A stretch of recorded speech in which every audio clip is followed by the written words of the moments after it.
Hi everybody, Ralph McFall from Dharma Publishing here. I wanted to introduce a new video series, a series of 4, talking about, I would say, alternatives to stories. And we tend to, regard the events of our life through the lens or the mechanism of stories, and in which we are the central actor, and there are events and there are constraints and there are specific situations and etc. And that's all very normal. That's how we've grown up to live. But sometimes there are real constrictions to that. We get into a problem or a difficult situation, and we find that we can't really, quote, think our way out of it, because the way we're conceiving of the situation shows us that there's no other way. So how are we going to deal with that when we don't have an easy way to create alternatives, and when we're trying to think our way out of something, which I think is very difficult? So there are a number of different alternatives offered in Tarthang Tulku's work, and some of them have a sense of seeming abstract on the surface, like time, space, and knowledge, or 4 energy centers, or awareness, concentration, and energy.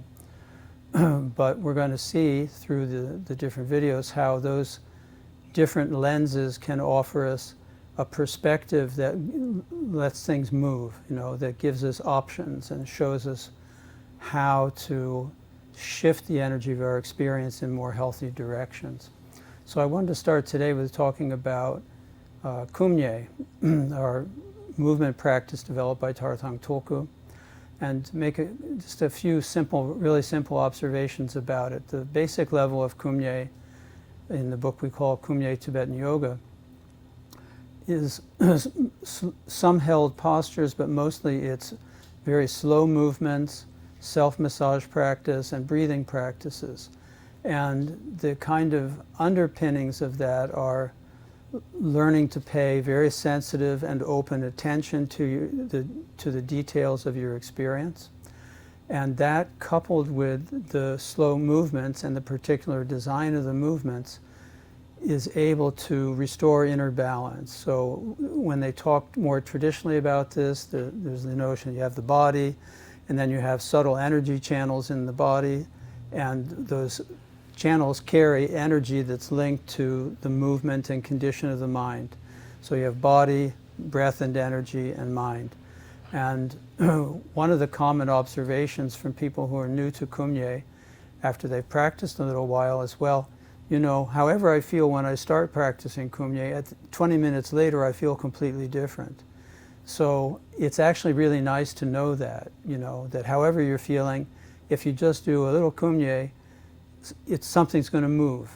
And you don't have to predict it, you don't have to take it there, you don't have to make something specific happen.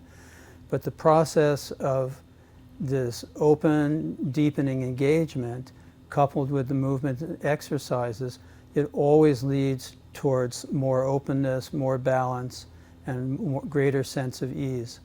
So what you find is that after you do some Kum Nye and you're massaging these internal energy channels so that then the energy starts to flow smoothly, is that without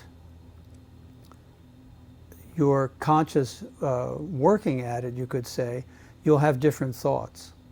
In other words, we're still going to have to deal with the realm of thoughts and concepts and interacting with our world, but when we start in our stuck place, we have no way of breaking out or finding new thoughts, So we can actually use the practices with the body as a way to just shift our whole energetic state, and then naturally, because of the linkage between body, breath, and energy, and mind, because of that linkage, when the energy shifts and becomes more balanced, then more productive and open and less painful thoughts and alternatives will present themselves.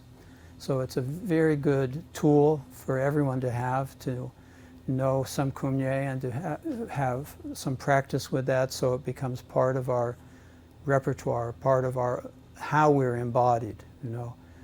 Trained in the West, we're often a little disembodied, and we're not well connected to our feelings and sensations. And there's a lot of nourishment there, and there's a lot of help, in terms of opening up more positive ways of being for ourselves.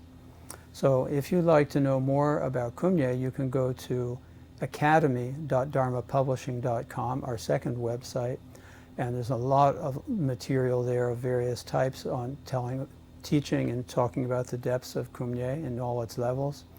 And sometimes we're offering live broadcast courses from our Dharma Publishing headquarters too.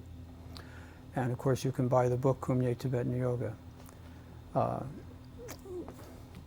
which I'm being prompted here. Here it is, folks. So it's really a treasure. There's 115 exercises, self-massage, breathing practices. There's a ton of stuff in here, and it's all very worthwhile. So anyway, I hope that strikes a note with you, and that you'll come back and watch the later episodes of talking about alternatives to stories.